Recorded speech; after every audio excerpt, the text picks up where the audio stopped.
Bonsoir, et pour commencer cette histoire un petit peu étonnante, surprenante que relate notre confrère Essonne Info, il s'agit de 10 élèves du lycée Cassin d'Arpajon qui sont passés devant une commission disciplinaire pour s'être filmés dans les vestiaires de leur gymnase sur un Harlem Shake. Vous connaissez peut-être ce phénomène qui envahit le net un petit peu partout dans le monde et qui pousse des milliers de jeunes à se filmer dans des chorégraphies généralement innocentes et qui durent moins d'une minute. Bref, les élèves essonniens ont été copés d'une exclusion de 3 à 5 jours avec sursis pour avoir diffusé leur œuvre sur YouTube. Et outre leurs camarades, certains parents trouvent la procédure disciplinaire absolument inadmissible avec une sérieuse envie de déposer plainte.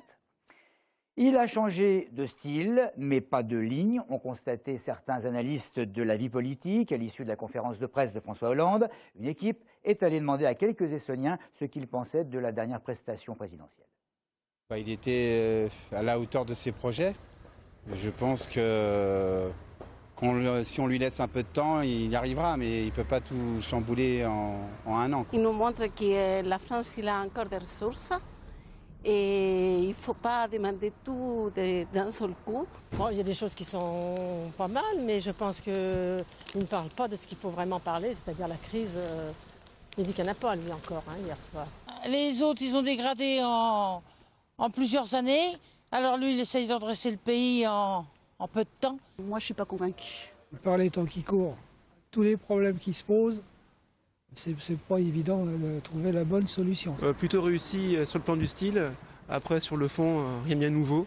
C'est vrai qu'au bout de 10 ans de droite, où ils ont tout déglingué, en un an, il a fait beaucoup de travail. Le peu que j'ai vu, j'ai trouvé que c'était une répétition de ce qu'on a déjà entendu.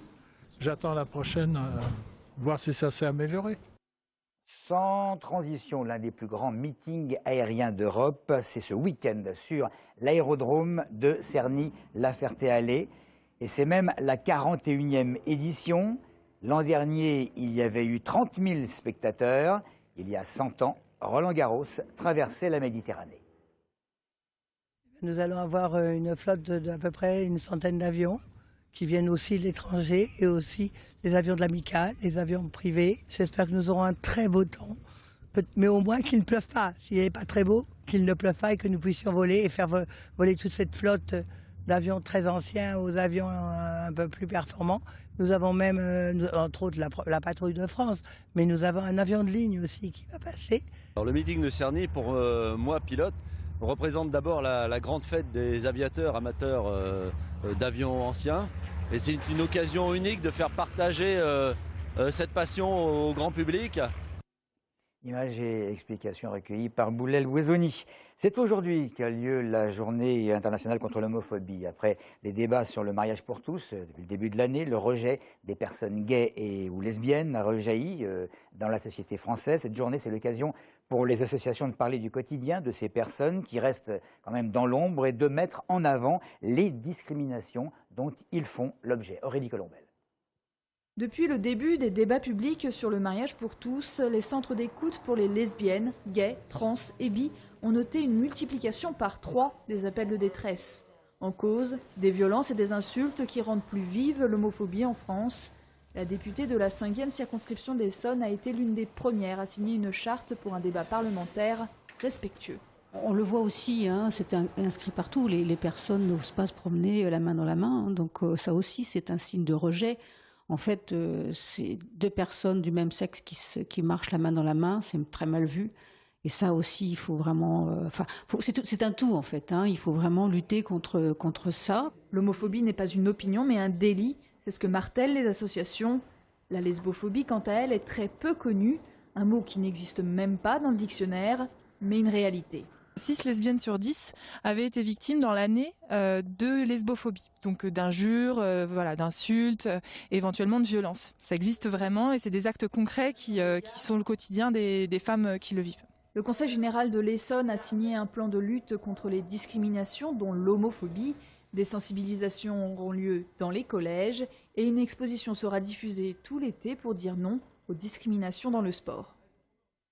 Une réaction au non-lieu requis par le parquet dans l'affaire Georges Tron, celle de l'une des plaignantes qui sur Europe 1 affirme tomber des nues, Eva Loubrieux, se disant même révoltée. Les deux juges d'instruction, je vous le rappelle, juges en charge de ce dossier, devront désormais prendre leur décision en suivant ou non les réquisitions du parquet.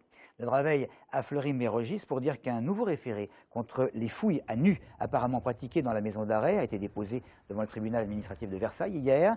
Il faut savoir qu'un Français militant d'un groupe d'extrême gauche turc est détenu à Fleury, auparavant à Fresnes, a écopé de sanctions disciplinaires répétées pour avoir refusé de se mettre à nu à la sortie d'un parloir pour une fouille dite intégrale. Ce genre de fouille se pratique dans plusieurs centres pénitentiaires malgré leur interdiction depuis 2009. C'est dans moins d'une heure à présent que sera inauguré à Viry-Châtillon, place François Mitterrand exactement, le bureau de police très attendu. Un commissariat qui permettra donc à la population de ne plus se rendre à Juvisy et d'être un petit peu plus rassurée, car depuis quelques mois, les commerçants dans et autour du quartier du Plateau sont les cibles de braqueurs. Le décès d'Odette Ventura, l'épouse du célèbre comédien, qui sera inhumé d'ailleurs dans quelques jours au cimetière du Val-Saint-Germain, côté de Dourdan. Elle reposera aux côtés de son mari, disparu il y a maintenant 26 ans. C'est dans cette petite commune qu'ils se seraient rencontrés, selon la légende, et c'était en 1935. Bravo à Amandine Aulas et à Christine Nancy. Les deux Essonniennes se sont qualifiées pour la finale nationale de Miss Handi. Christine, souffrant d'une paralysie des nerfs optiques et que nous avions reçue il y a une semaine à Téléson, sera la dauphine d'Amandine, atteinte d'une malformation de la moelle épinière et de la colonne vertébrale, et qui a néanmoins remporté le titre de Miss Région parisienne, catégorie beauté. Ils ont de la chance, les habitants de Hyères, d'ici janvier. Ils vont pouvoir disposer de 18 voitures électriques en libre service, autrement dit des Autolib. C'est une première en grande couronne et donc dans le département. Les autorités municipales ont été très intéressées par le fait que ces véhicules remportent un important succès à Limay-Brévannes, dans le Val-de-Marne. La population de Hyères qui va donc disposer de 3 stations en ville. Aujourd'hui, au château de Courson débutait la fameuse fête des plantes. Cette année, le thème, ce sont les belles américaines, les plantes qui se mettent à l'anglais pour faire découvrir aux visiteurs toute la diversité de la flore outre-Atlantique. Une association de pépiniéristes présente même sa vision du jardin Made in USA. Audrey Coll. Beautiful, isn't it? Cette année, Courson se met en version originale et traverse l'Atlantique pour faire découvrir les belles américaines. Des fleurs, plantes et arbres que l'on trouve habituellement sur les terres des États-Unis, les pépiniéristes proposent des plantes qui s'adaptent facilement chez nous. En Amérique du Nord, il y a un climat qui est très contrasté. Et c'est intéressant justement pour nos pays d'Europe parce que c'est des plantes qui s'acclimatent très bien pour nos pays européens. C'est des plantes qui sont faciles de culture, qui peuvent se cultiver à peu près dans tout type de terrain. L'association Plantes et Culture, regroupant 25 pépiniéristes de la France entière, est venue présenter un jardin complet américain. Chaque parcelle représente un biotope différent, le désert, les prairies, le sous-bois et l'exotique, une association qui prône la diversité. Plus on est nombreux, plus on est fort et donc plus on peut se battre. Tout seul, on n'aurait pas pu construire ce jardin. C'est grâce justement au groupe de 25 et à la diversité de production des 25 pépinières qu'on a pu monter ce jardin avec toute la diversité que vous pouvez y trouver. Toutes ces plantes sont à voir et acheter tout le week-end dans le parc du château de Courson. À côté des belles américaines, le public pourra également, comme d'habitude, retrouver de belles françaises. Rapidement, le sport du week-end, tout est encore possible en foot pour l'ES Viré en CFA. En position de relégable dans leur championnat, les Estoniens vont se rendre demain à Lorient. En handball, match difficile pour le Massy EHB demain à Dijon. Ne manquez pas le championnat de France des clubs de football virtuel qui aura lieu jusque lundi au gymnase de Belley à Viry-Châtillon. Enfin, rendez-vous à Chancueil pour les finales des championnats de l'Essonne de basketball. Voilà pour l'info. C'est tout pour l'actualité du département. Merci de nous avoir suivis.